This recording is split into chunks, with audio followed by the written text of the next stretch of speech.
guys doing? I'm Fabio, and this is another review that I'm going to be doing. And the game that I'm going to be doing the review is just a tiny game called What Lies in the Multiverse, developed by the Voyager Studio and Iguanabe, and published by Untold Tales SA, who were really kind enough to give us a review copy. Thank you so much for that. We really appreciate it. So I'll start this review. I'll try to make this review as simple as I can, and mostly I'll start by talk about the description of it. What Lies in the Multiverse is a story driven to the adventure that could only call a dramatic comedy, filled to be brim with hilarious cartoonish hijinks. The narrative also presents the player with mature and deep themes like death, envy, and obsession. Things inevitably go batshit crazy very fast in the multiverse when you discover the ability to travel between parallel worlds. These worlds are alternative versions of each level and differ in aesthetic, theme, and physicality. Switching between them allows you to solve logical and spatial challenges to progress the history. So, here's the thing. Let's start a tiny bit by the story because this is like the main problem in my opinion. This game it tries to have a it tries to have a simple story, but it doesn't work out very well in my opinion. Because here's the thing, I didn't care. I seriously didn't care enough for the story of this one, to be honest. I think it's creative, like big kudos for that, and I really enjoyed what they decided to do with to work with that creativity because each level throughout the game has a different mechanic that is going to be introduced just for that level specific. So most of the time you are going to be doing the same old puzzles that you are going to be doing since the beginning to the end of it. And what that means, block puzzles.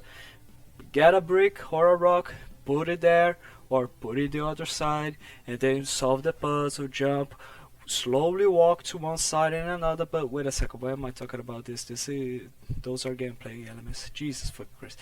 Well, sorry about that.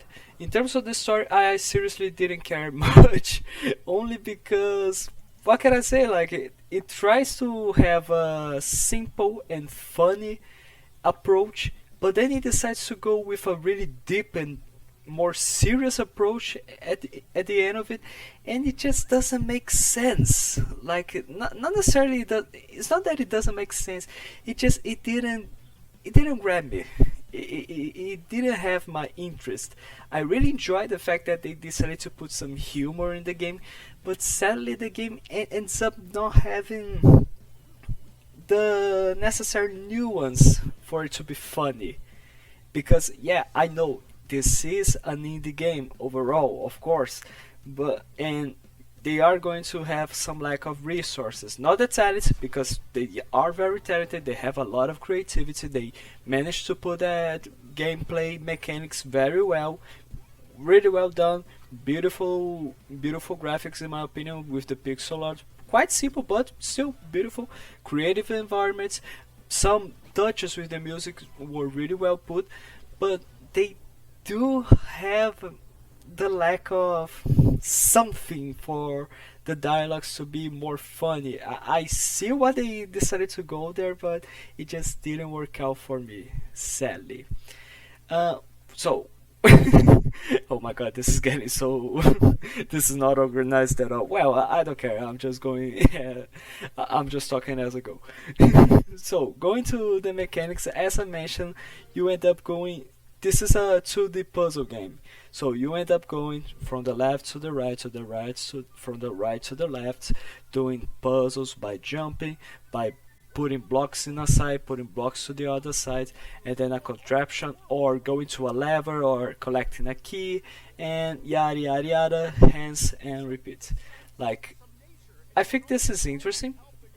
but but I only think this is interesting because of the different mechanics that are introduced throughout the game, especially with the each level that you have. Like there's a level where the gravity changes, or a level where you have some limited time to breathe, and what will end up bringing you those mechanics is because of the ability that your character have to change universes, which are actually variations of the same level. So like it's not, for example, it's not something like, for example, oh, this is a prehistorical environment, and when you change the universe it's a futuristic. No, no, no, it's just like is one universe is with has life, the other one is pure death. One is light, the other one is darkness. One is yin, the other one is yang. And there's a really good detail in this, that which not just like the environment changes by being night, about death, all that kind of stuff, but the music also changes. It gets slower, it gets sadder, it gets really like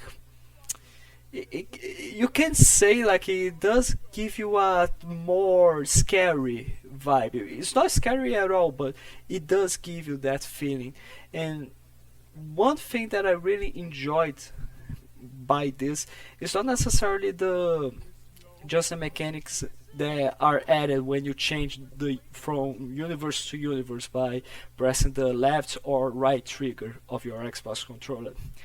It's mostly because of the some story elements that you end up learning with this mechanic. For example, there's a scene at the beginning of the game where you go to a, I don't know, it's like a cafe, it's like a bar, something like that, a restaurant. You get inside, there's people there, you can interact, you can talk to them. Actually, you can just hear the same dialogue over and over and over if you press many times.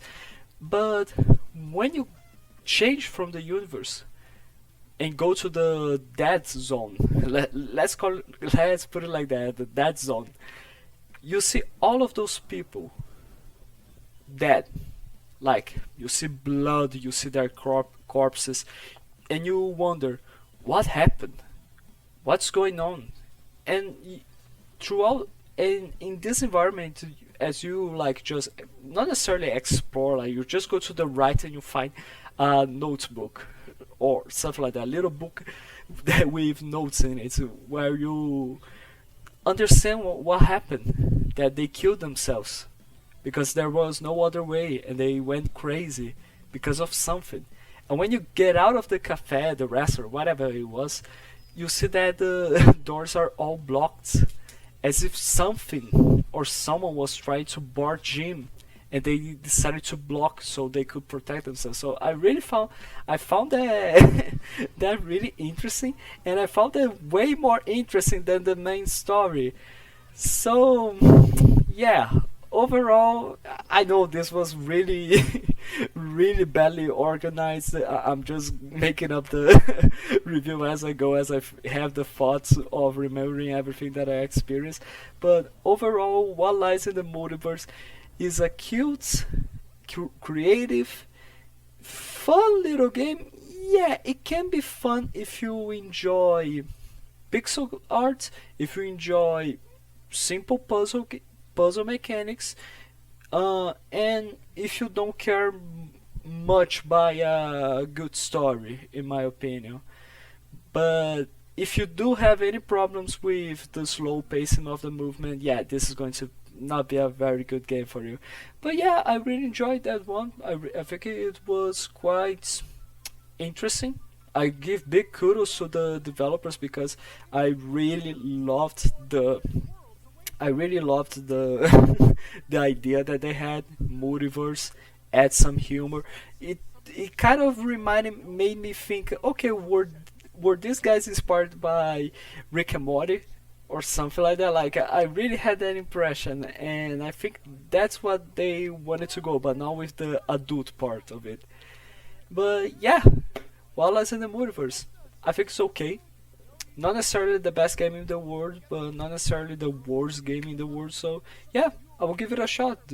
The game is available for every single platform for what I know. Xbox, PlayStation 4, PlayStation 5, Switch for $14.99. Well, that's it for me for this review. So sorry for being so badly organized.